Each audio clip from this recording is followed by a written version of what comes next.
खौफनाक मंजर। नमस्कार, मैं हूं विनोद कुमार और आप देख रहे हैं खौफनाक मंजर का ये एपिसोड। आज के एपिसोड में हम एक ऐसी वारदात बताने जा रहे हैं जो 7 साल की एक मासूम सी बच्ची पर दरिंदगी की हद पार कर दी। तो देखिए एक रिपोर्ट।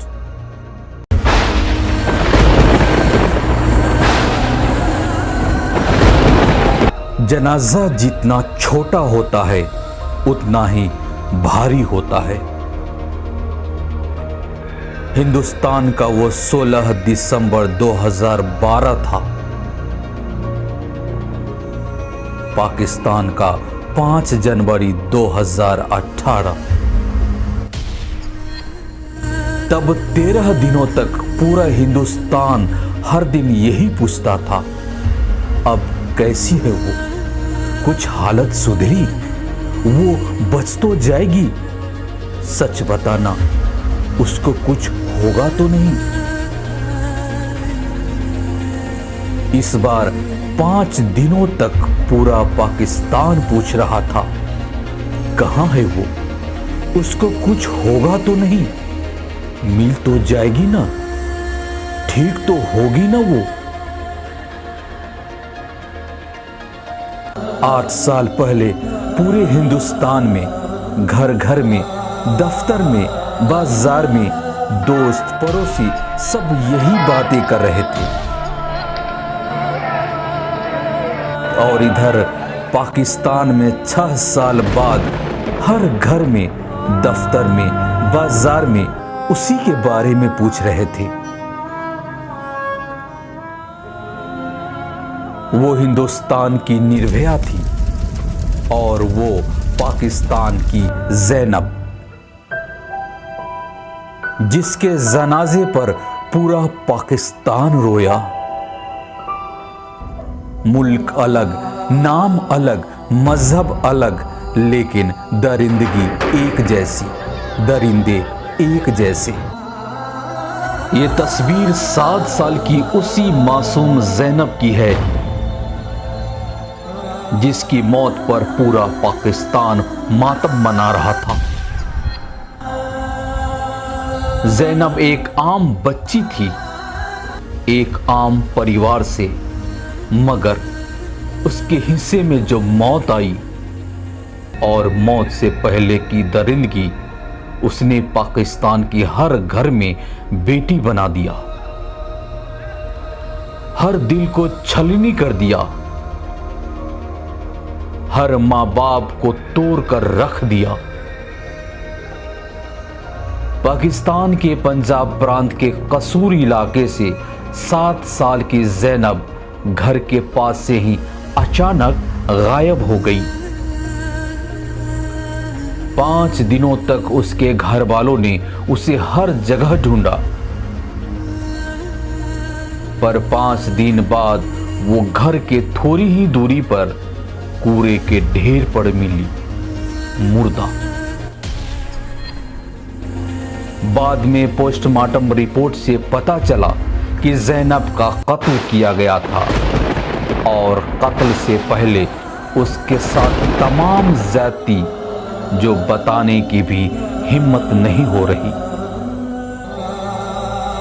फूल जैसी ज़ैनब का लाहौर के पड़ोस में ये अंजाम देखते ही देखते पूरे पाकिस्तान में फैल गई।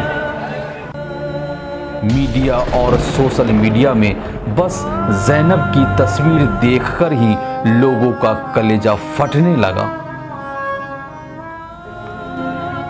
देखते ही देखते पाकिस्तान में सियासत और आतंकवाद समेत तमाम बाकी मुद्दे हाशिए पर थे और ज़ैनब के कातिल को पकड़कर उसका हिसाब करने की मांग सबसे ऊपर। निर्भया के बाद जैसा मंजर हिंदुस्तान का था, ज़ैनब के बाद ठीक वैसा ही अब पाकिस्तान में था।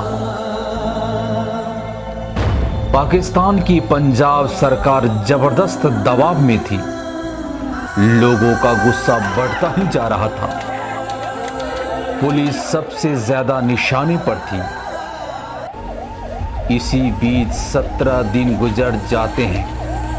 आखिरकार 18वें दिन खुद पंजाब के मुख्यमंत्री शहबाज शरीफ सामने आकर यह ऐलान करते हैं कि ज़ैनब का कातिल पकड़ा गया।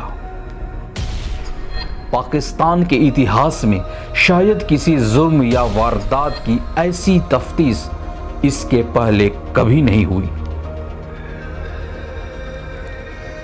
ज़ैनब के कातिल तक पहुंचने के लिए पुलिस ने यह तय किया कि वो ज़ैनब के घर के 2.5 किलोमीटर के दायरे में रहने वाले 15 से 50 साल के हर पुरुष का डीएनए करवाएगी। शहर के हर उस शख्स को उठाकर पूछताछ करेगी जिसका क्रिमिनल रिकॉर्ड है। बच्चा चोर गिरोह, रेपिस्ट, सड़क छाप मजनू, मानव तस्कर, बच्चों की अश्लील फिल्में बनाने वाले गैंग और साइको क्रिमिनल को उठाएगी और आखिरकार उसमें से एक तरीका काम आ गया। और 18वें दिन बाद आखिरकार ज़ैनब के गुनहगार और उसका चेहरा दोनों सामने आया। एक अकेले ज़ैनब ने अचानक पूरे पाकिस्तान को झकझोर कर रख दिया था। पाकिस्तान में हर तरफ जबरदस्त गुस्सा था। आगजनी, तोड़फोड़ और विरोध प्रदर्शन में पूरे मुल्क में भूचाल ला दिया था।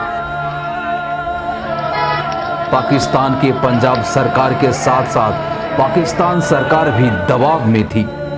यहां तक कि लोगों के जज्बात को देखते हुए पाकिस्तान के सुप्रीम कोर्ट तक की मामले में दखल देना पड़ा।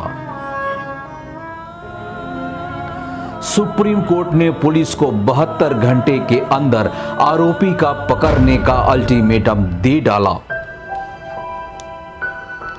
चौतरफा दबाव के बीच आखिरकार पुलिस ने ज़ैनब के गुनहगार को पकड़ने के लिए एक अनोखा तरीका अपनाया। पुलिस ज़ैनब के घर के 2.5 किलोमीटर के दायरे में रहने वाले 15 से 50 साल के सभी मर्दों के डीएनए जांच का फैसला किया। लिस्ट बनाने पर पता चला कि ज़ैनब के पड़ोस में कुल 1150 ऐसे पुरुष रहते हैं जिसकी उम्र 15 से 50 साल के दरमियान है। इसी के बीच बाकायदा लाइन लगाकर इन लोगों की डीएनए के सैंपल लिए गए।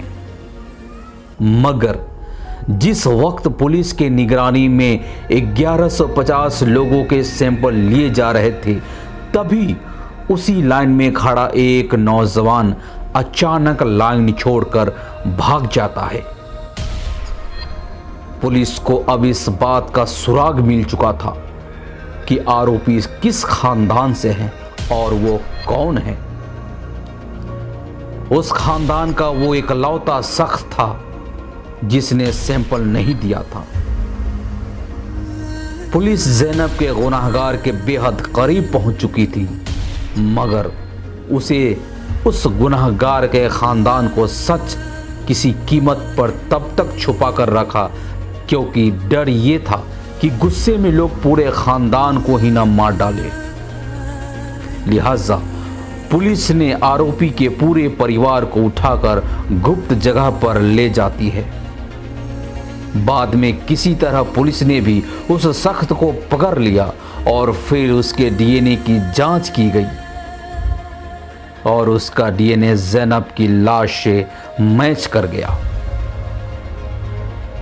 ज़ैनब का कसूरवार कसूर का ही रहने वाला था। 24 साल का उसका पड़ोसी, जिसे वो अंकल कहा करती थी, नाम था इमरान अली। इमरान का ज़ैनब के घर आना जाना था और वही ज़ैनब को 5 जनवरी को उस कूड़े के ढेर के करीब ले गया था जहां उसने ज़ैनब के साथ दरिंदगी की, फिर ज़ैनब को मार डाला। 16 अक्टूबर 2018 मंगलवार, कोट लखपत जेल, लाहौर। लखपत जेल में कोर्ट के बाहर लोग और पुलिस की जबरदस्त गहमा गर्मी थी। मीडिया भी जेल के बाहर जुटी हुई थी, क्योंकि अगले ही दिन तड़के सुबह 5:30 बजे 7 साल के मासूम ज़ैनब के गुनाहगार और कातिल इमरान अली को उसके किए की सज़ा मिलने वाली थी। मगर फांसी से पहले इमरान की आखिरी ख्वाहिश थी कि वो ज़ैनब के परिवारों से मिलकर उससे माफ़ी की गुजारिश करना चाहता था, क्योंकि गिरफ्तारी से लेकर उसके फांसी के दिन तक उसे जेल में अक्सर पछताते और रोते हुए देखा गया था। लिहाजा जेल प्रशासन ने मंगलवार को दोपहर को ही उसके ज़ैनब के घर वालों से मिलवाया। मगर इमरान जैसे मुजरिम को शायद कोई भी माफ नहीं कर सकता। ज़ैनब के घर वालों से माफ़ी से इनकार करने के बाद इमरान की फांसी की प्रक्रिया शुरू कर दी जाती है। मेडिकल के चेकअप करने के बाद उसका वजन किया गया ताकि फंदे के लिए रस्सी तैयार किया जा सके। जेल प्रशासन ने इमरान को अपने घर वालों से मिलने का इजाज़त दिया गया और जाते जाते उनसे कह दिया कि अगली सुबह एम्बुलेंस और कफन लेकर जेल के बाहर आ जाए। इमरान को आखिरी रात को उसे आम कैदियों की तरह ही खाना खिलाया गया। 17 अक्टूबर 2018 दिन बुधवार सुबह के ठीक 5:30 बजे कोट लखपत जेल लाहौर। फांसी से पहले ही सारी प्रक्रिया को पूरा किया गया। मेडिकल चेकअप करने के बाद अधिकारियों की मौजूदगी में इमरान के हाथ और पैर बांध दिए गए और चेहरे को काले कपड़े से ढका गया। इस दौरान जेल प्रशासन और मजिस्ट्रेट के अलावा ज़ैनब के वालिद अमीन अंसारी भी मौजूद थे वहां, जिन्होंने कोर्ट से खास मुजरिम इमरान को अपने सामने फांसी पर लटकता हुआ देखने की ख्वाहिश जताई थी। फांसी के वक्त आते ही इमरान के चेहरे पर मौत का खौफ साफ दिखाई दे रहा था और आखिरकार ठीक सुबह 5:30 बजे इमरान को फांसी के तख्ते पर लटका दिया गया। कुछ देर लटकने के बाद वह दम तोड़ दिया। इस तरह इंसानियत को शर्मसार करने वाले इमरान अली को महज 9 महीने में फांसी के तख्तों पर लटकाकर पाकिस्तान की अदालत ने दुनिया को बता दिया कि ऐसे मुजरिमों का यही हाल होना चाहिए। आज के खौफनाक मंजर में इतना ही। मिलेंगे फिर से एक और एपिसोड को लेकर। तब तक के लिए सावधान रहे, सतर्क रहे। तो मुझे इजाजत दीजिए। जय।